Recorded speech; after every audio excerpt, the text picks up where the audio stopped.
Halush mga kamami jams! For today's vlog, isi-share ko sa inyo yung aking naging breastfeeding journey at kung ano yung mga benefits nito para sa ating mga mommies and pati na rin sa ating mga babies.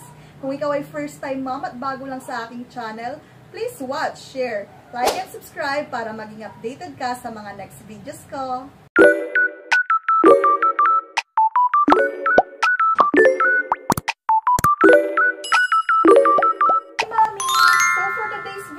I-share ko sa inyo yung naging journey ko for more than 3 years na nagpapa-breastfeed sa aking first baby.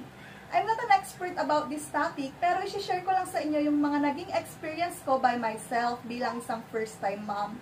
So, hindi nga madali ang ating naging journey sa pagpapa-breastfeed, pero ito ay isang napaka-wonderful experience bilang first-time mom. So, diba napakasarap sa pakiramdam na natututo tayo ng mga bagong skills at mga sacrifice talaga bilang isang So, first benefit for me is lalong nagkaroon kami ng emotional bonding ng aking newborn baby. Yes, mommies, through breastfeeding, mas lalong naging close kami ng aking baby girl.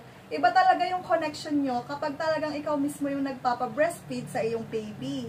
So, another kinonsider ko ring benefit is yung budget. Siyempre, kapag breast milk, talagang makakatipid tayo, mommy.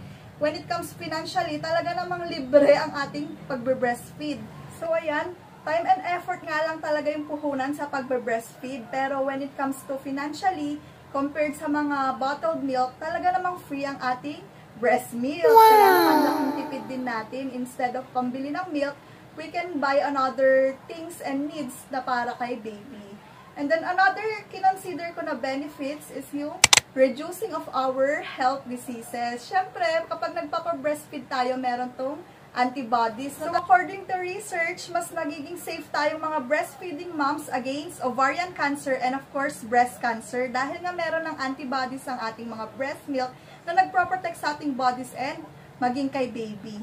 So, another kinonsider ko na benefits ng breastfeeding ay hindi lang mga physical diseases ang maiiwasan natin but nakakatulong din ang pagbe-breastfeed sa ating mental health against depression. Napatunayan rin yan ng mga researches. Talagang hindi na-depress or nagkakaroon ng postpartum yung mga breastfeeding moms dahil nga nag-e-enjoy tayo sa ating pagbe-breastfeed kay baby. So, lastly, pinaka-kinonsider ko talaga na benefits para sa akin is yung convenience. Super convenient talaga magpa-breastfeed.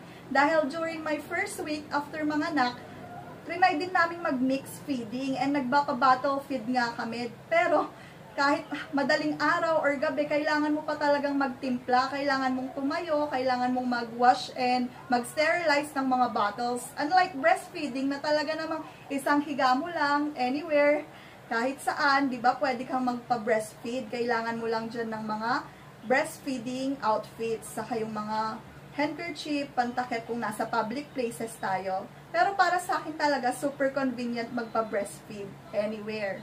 Pumunta naman tayo sa benefits na makukuha ni baby from breast milk. So ayan, after nga nating malaman yung mga benefits sa ating mga mommies, syempre, super beneficial din ito para kay baby. So alam naman nating lahat na ang breast milk ay mayroong iba't ibang antibodies at kompleto na rin yung nutrition nito. Kaya naman, yung mga breastfeed babies, nakakaiwas talaga sa mga serious diseases, gaya ng mga diabetes at iba't iba pa na talaga namang dahil sa pagbe-breast milk nila. So, ayan, kompleto na talaga yung kanilang mga nutrients and minerals dahil ang ating breast milk ay mayroong antibodies and complete nutrition. And another, alam nyo ba na magkakaroon din ng immune protection ng ating mga baby? Sa loob ng 3 years, mga mami, bihira lang talaga magkasakit ang aking baby, lalo na sa mga infectious diseases. Yung mga kasabayan niyang baby, ilang beses nang na-confine. Pero sa awa ng Diyos, dahil sa pagbe-breast milk ko kay baby, super protected talaga ang kanyang immune system. And then, another benefits kay baby is, mas mapapabilis yung kanyang digestion. Dahil itong breast milk talaga namang mabilis mag-digest sa kanilang respiratory and digestive tract. So, ayan, nakakatulong talaga sa ating babies ito, and another, talagang madedevelop ang kanilang brain. Sabi ng experts, ang breast milk ay nakakatulong sa kanilang brain development. So yes, mga mami, napansin ko nga rin kay baby na talaga namang early developments ay na-achieve na niya dahil sa aking breastfeeding. So ayan, malaki talagang natutulong ng breast milk sa ating mga babies. So, ayan mga mami, hindi nga ganun kadali ang pagbe-breastfeed. Pero kakayanin bilang first-time mommies. At talaga namang kahit ano, wala tayong kayang hindi gawin para sa ating mga anak.